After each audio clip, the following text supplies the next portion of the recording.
स्वागत है आपका टर्निंग पॉइंट यूट्यूब चैनल पर। एक समय की बात है, रात के अंधेरे में हल्की बारिश हो रही थी। शहर की सुनसान गलियों में स्ट्रीट लाइट्स की पीली रोशनी बिखरी हुई थी।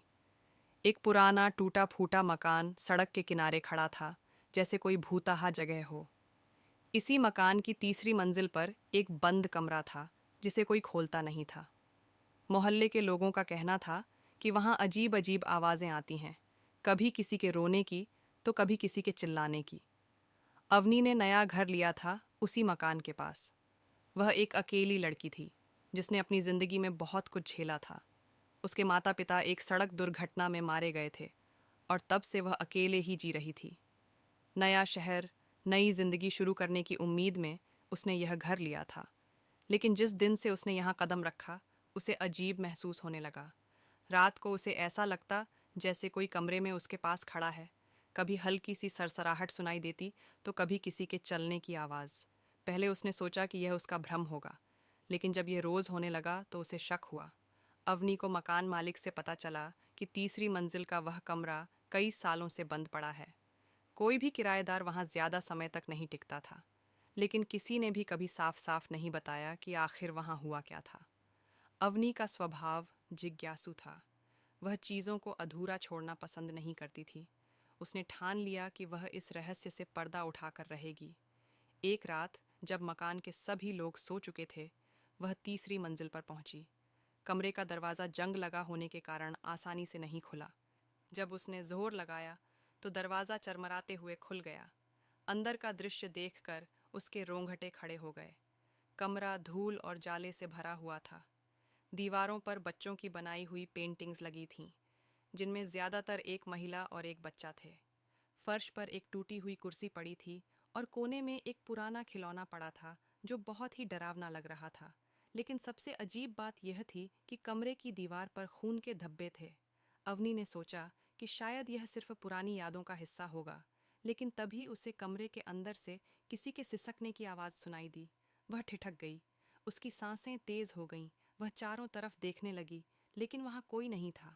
अचानक उसे महसूस हुआ कि कोई उसके कंधे पर हाथ रख रहा है। उसने डर से पीछे मुड़कर देखा, लेकिन वहाँ कोई नहीं था। अवनी भागकर नीचे आई और अगले दिन मकान मालिक से पूरी सच्चाई पूछी। पहले तो वह टालते रहे, लेकिन जब अवनी ने जिद की तो उन्होंने बताया, यहाँ कई साल पहले एक महिला अपने छोटे बेटे के साथ रहती थी। वह विधवा थी और बहुत ही शांत स्वभाव की थी। लेकिन एक रात अचानक वह और उसका बेटा गायब हो गए। किसी को नहीं पता कि उनके साथ क्या हुआ। बस उसी रात लोगों ने कमरे से चीखने की आवाज़ सुनी थी। जब पुलिस आई तो कमरे में खून के धब्बे थे, लेकिन ना महिला मिली और ना ही उसका बेटा। अवनी को यह सब सुनकर और भी बेचैनी होने लगी। उसने ठान लिया कि वह इस रहस्य को सुलझा कर रहेगी। उस रात वह फिर से उस कमरे में गई। इस बार उसके पास एक कैमरा और टॉर्च थी।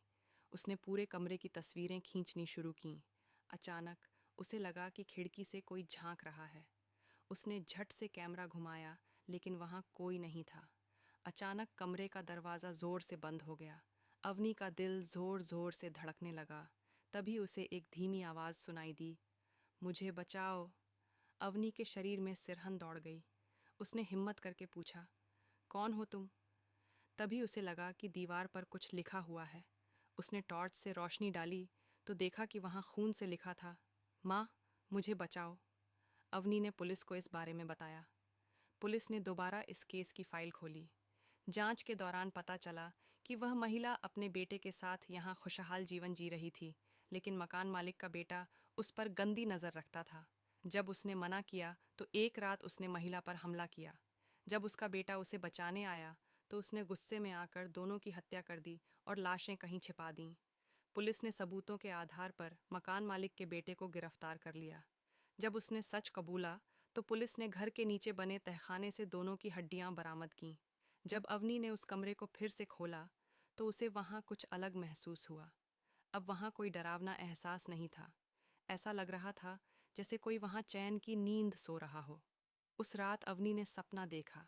एक महिला उसे देखकर मुस्कुरा रही थी, और उसके साथ एक छोटा बच्चा भी था। उसने अवनी की ओर हाथ बढ़ाया और धीरे धीरे धुंध में गायब हो गई। अवनी ने राहत की सांस ली।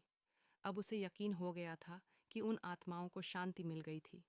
अगली सुबह जब सूरज निकला तो वह मकान किसी और ही तरह चमक रहा था, जैसे वहां से सारे डर, सारे भूतकाल के साए मिट चुके हों। अवनी ने अपने घर की खिड़की से बाहर देखा और मुस्कुराई। वह जानती थी कि उसने जो किया वह सही था। उसने दो आत्माओं को न्याय दिलाया था। अब वह इस शहर में खुद को अकेला महसूस नहीं कर रही थी। वह जानती थी कि कहीं न कहीं कोई हमेशा उसकी रक्षा कर रहा था।